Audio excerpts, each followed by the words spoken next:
عايزة أكلمكم على حاجات كتير.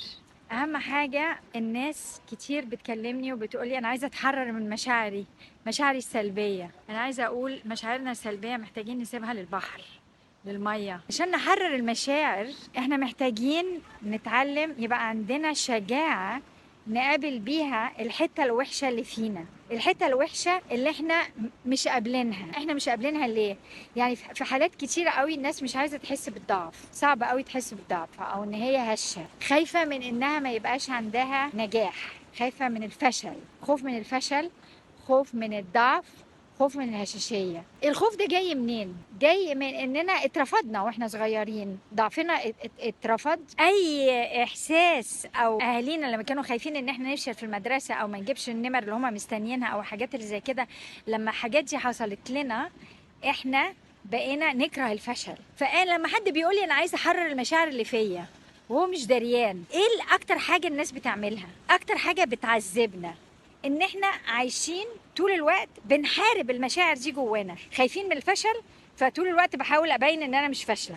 كام ست كلمتني في الشغل بتتعذب كل يوم لما مديرها يقول لها حاجه، لما تكون في اجتماع وتحس بحلقها ولا زورها بيحصل فيه معرفش ايه ومش قادره تتكلم عشان خاطر هي هشه ومش عايزه تبين ان هي هشه، ومش عايزه حد يعرف ولا يدرى ان هي من جوه عرقت وشحمر وحالتها حاله. فاحنا طول الوقت بنحارب اللي احنا عايزين نتخلص منه. فهنتخلص منه ازاي؟ هنتخلص ازاي من حاجة احنا بنحاربها طول الوقت؟ ما نقدرش نتخلص منها كده. فالناس فاكره ان انا ايه، اول ما هيكلموني ويقولوا لي عايزين نتحرر من المشاعر احنا جاهزين، هيدوسوا على زرار وبخ المشاعر هتكون بو، تعمل كده بو زي الارتفيشال فايرز. الحقيقه ان ده ما بيحصلش. ليه؟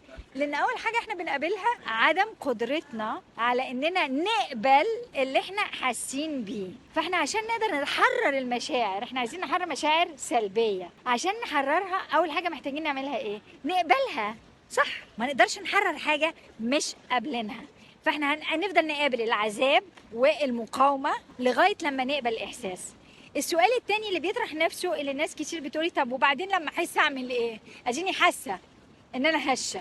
الهشاشيه الضعف بيحكوا لنا قصه، القصه دي احنا محتاجين نعرفها، احنا محتاجين القصه دي، محتاجين نتعرف عليها، لان القصه دي بنت فينا كل العادات العاطفيه اللي احنا عايشين بيها، اللي احنا ما احناش دريانين انها مأثره على حياتنا.